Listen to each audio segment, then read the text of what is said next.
Hello दोस्तों, good morning. मैं सौरभ जैन मेरठ से और आपका सबका स्वागत है मेरे यूट्यूब चैनल पे। और आज का फिर वही पुराना टॉपिक जो अभी 4 जून से बहुत ही हाईलाइट है, एनटीए और नीट का मामला। मैं पहले भी इस विषय में काफ़ी वीडियो बना चुका हूँ। एक एस्पिरेंट के पेरेंट्स के नाते मैं भी एक फादर हूँ और ये सारा जो इंसिडेंट हो रहा है पेपर लीक का और कॉलेज खरीद फरोख्त का, जहाँ पर सोलवर गैंग और नकल का सारा अभियान सारा एनटीए के थ्रू सारा रचा गया। तो कुछ बातें मुझे बतानी थी और कुछ अपने मुझे भाव व्यक्त करने थे पेरेंट्सों से, जो मतलब बहुत इस टाइम तनाव की मुद्रा में है, काफ़ी परेशान है कि इसमें गवर्नमेंट का क्या रोल है और गवर्नमेंट किस दुविधा में पड़ी हुई है और कोई बिल्कुल ठोस कदम नहीं ले रही है।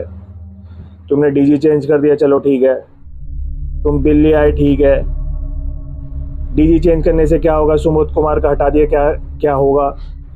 अरे सुबोध कुमार को तुमने डीजी को हटा दिया, कम से कम उसके खिलाफ इंक्वायरी तो बिठाते, या उसके खिलाफ भी कोई कार्रवाई होती, कानूनी कार्रवाई होते, उससे पूछते कि कैसे कैसे सारा का सारा तुमने ये काम करा है और किस बेस पे करा है। उस पर भी आपराधिक मुकदमा होना चाहिए था डीजी को, सुबोध कुमार पे। तुमने उसको हटा के और दूसरा डीजी लिया है, उससे क्या होगा। ये भी सब क्लियरिफिकेशन होनी चाहिए कि तुम्हारे अंडर होके इतना सारा पेपर लीक का मामला, सेटिंग और कॉलेज कॉम्प्रोमाइज़ ये सब हुआ है, ये कैसे हो गया। तुमने तो उसको डीजी को चेंज करके उसको तो क्लीन चिट दे दी, उससे सवाल जवाब करने चाहिए। और दूसरी बात ये है कि धर्मेंद्र प्रधान जी, एजुकेशन मिनिस्टर, जब शुरू में कह रहे थे कि कोई पेपर लीक नहीं हुआ, ये हुआ वो हुआ, अरे अब तो सारे साक्ष्य सामने आ गए, अब तो सारे साक्ष्य सामने आ गए, पेपर रद्द क्यों नहीं कर रहे। जब तुमने नीट पीजी का भी कर दिया और जो यूजीसी नेट का था वो भी आपने कर दिया है, तो इसमें कौन सी आफत आ रही है। अब जब सारे साक्ष्य हैं, बिहार ईओयू टीम की सारी रिपोर्टें आपको मिल चुकी हैं, तो इसमें डिले क्यों, क्या कारण है, किस चीज का आप इंतजार कर रहे हो। बच्चों के साथ अन्याय हो रहा है।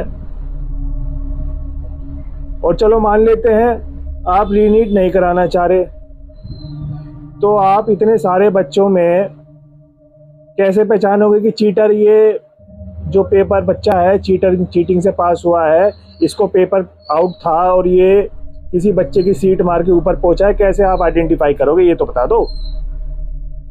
आपने इस टाइम बच्चों को 2 ग्रुप्स में बांट दिया है। एक तो जो चीटिंग करके 600 अबव पहुंच गया है, और एक बच्चा वो जो मेहनत करके 600 अबव पूछा है। तो उन दोनों में अब बताओ, तुमने तो मारामारी करवा दी। कुछ बच्चे कह रहे हैं रीनीट होना चाहिए, कुछ बच्चे कह रहे हैं नहीं होना चाहिए। जैसे गेहूं में घुन पिसने वाली बात होती है, वही हो गई है। अब तो आपके सारे के पास सारे के सारे साक्ष्य हैं, पेपर दोबारा रिकंडक्ट करा दो, जो बच्चे मेहनती होगा वो दोबारा फिर नंबर ले आएगा। जो मेहनती बच्चा होगा उसके लिए कोई बड़ी बात नहीं है, दोबारा नंबर ले आएगा। जो मेरिट लिस्ट की कट ऑफ गई है वो अपनी जो कट ऑफ है बहुत अपने सही पोजीशन पे पहुंच जाएगी दोबारा।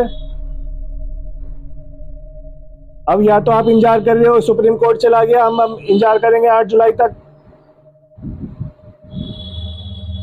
जो सुप्रीम कोर्ट होगा वो मान्य होगा। ये तो सारी चीजें अब खुली हो गई हैं, किस तरह से पेपर लीक हुआ है। और जहां हजारीबाग ईओसिस स्कूल के प्रिंसिपल साहब का भी ये कहना है कि हमारे स्कूल से कोई किस तरह की पेपर लीक की घटना ही नहीं हुई। हमारा जो पेपर 5 तारीख को बिल्कुल सुचारू रूप से जो समय सीमा थी उस पर और काफ़ी मतलब सक्सेसफुली हुआ था। ये जो पेपर लीक हुआ है इसमें बहुत ही नाकामी वाली सब चीज़ें हुई हैं एनटीए के थ्रू, कि रांची से पेपर आया 3 तारीख को, रांची पहुंचा 3 तारीख को। उसके बाद मतलब बिना किसी सिक्योरिटी के, बिना किसी सिपाही के वो paper blue dart company courier service को पहुंचा। वहाँ से ई रिक्शा से कॉलेज आया, बैंक आया और बैंक से फिर स्कूल पहुंचा। तो जो ब्लू डार्ट कोरियर सर्विस का नाम आ रहा है, कहीं ना कहीं पेपर जो लीक हुआ है वहीं से हुआ है। और 7 लेयर उस पेपर के ऊपर मतलब बनाई गई थी, और एक बॉक्स, स्टील का बॉक्स, उसमें ताले वगैरह और डिजिटल लॉक लगे हुए थे। कमाल की बात ये देखिए, वो डिजिटल लॉक 5 तारीख को 1:15-20 पर ऑटोमेटिक खुलना था, और एक जो लॉक की लॉक होता है उसको आरी के थ्रू काटा जाता है। और एक बहुत ही इंटरेस्टिंग उन्होंने बात बताई कि जो डिजिटल लॉक 5 मई को ऑटोमेटिक 1:20-1:15 के आसपास खुलना होता है, वो खुला ही नहीं, वो खुला ही नहीं। फिर एनटी को फ़ोन किया गया। एनटी ने कहा कि जैसे आपने दूसरा लॉक आरी से काटा है, इस डिजिटल लॉक को भी आरी से काट लो आप। उन्होंने फिर उसको काटा। तो कहीं ना कहीं एक ये पुख्ता षड्यंत्र और पूरी सच्ची घटना हुई है कि किस तरह से इस बॉक्स को टेम्पर किया गया होगा। 7 लेयर जो लिफाफा था बच्चों का, उसको बैक साइड के थ्रू, जहाँ से पेपर जो लिफाफा होता है ओपन ना होकर, उसकी बैक साइड से उसको बड़ा सफाई से उसको काटा गया ब्लेड के थ्रू, और उस पर क्वेश्चन पेपर को निकाला गया। और वो क्वेश्चन पेपर ईओई की टीम के द्वारा, बिहार ईओई टीम के द्वारा, उन दोनों जो जला हुआ पेपर मिला था और जो वो पेपर था वो बिल्कुल सेम टू सेम, लगभग 65-68 सवाल जो थे, क्वेश्चन थे, बिल्कुल सेम, उनकी पुष्टि हुई है। ईओई टीम ने, बिहार की ने, अब अपनी पूरी की पूरी जो उन्होंने जब से रिजल्ट के आने के बाद से पूरी अपनी इसमें जानकारी इकट्ठा करी, छापेमारी करी, लोगों को पकड़ा, वो उनकी सारी डिटेल्स सीबीआई को और एजुकेशन मिनिस्ट्री को सबको दे दी है। तो ये सब चीज़ तो पुख्ता हो ही जाती है कि सारा का सारा मामला ही नकल का और कॉलेज कॉम्प्रोमाइज़ का सारा मामला ये हुआ ही है। अब ये सारी चीज़ 8 जुलाई को सुप्रीम कोर्ट निश्चित करेगा कि पेपर रद्द हो या इसका क्या सॉल्यूशन हो, कि इसमें जो 2 फाट बच्चों की हो चुकी है, जो प्री नीट चाहते हैं और जो नहीं चाहते, किस तरह से उन बच्चों का, जो मेहनती बच्चे थे, उनका नुकसान ना हो साल का और उनका मनोबल ना गिरे, तो कैसे हैंडल करते हैं सुप्रीम कोर्ट, माननीय सुप्रीम कोर्ट इस चीज़ को कैसे टैकल करेगा, ये बड़ी इंटरेस्टिंग। अब 8 जुलाई जो निश्चित की गई थी, उसी तारीख को पता लगेगा। ये बात अब कंफर्म हो चुकी है कि पेपर लीक होता था, पहले से ही होता है, और इस बार इतने पैमाने पर पेपर लीक होने के बाद सर्कुलेट हुआ है, टेलीग्राम पे हुआ है, व्हाट्सएप पे हुआ है, और ना जाने कितने बच्चों को हुआ है। अब जो बच्चे कह रहे हैं कि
काम ही छुपाने के लिए सारा मतलब षड्यंत्र रचा है। कितना भ्रष्ट और कितना करप्शन हो चुका है इसमें, अधिकारी भी और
ये बीजेपी सरकार ने एक बिल अभी हाल फिलहाल में ताबड़तोड़ ये लाए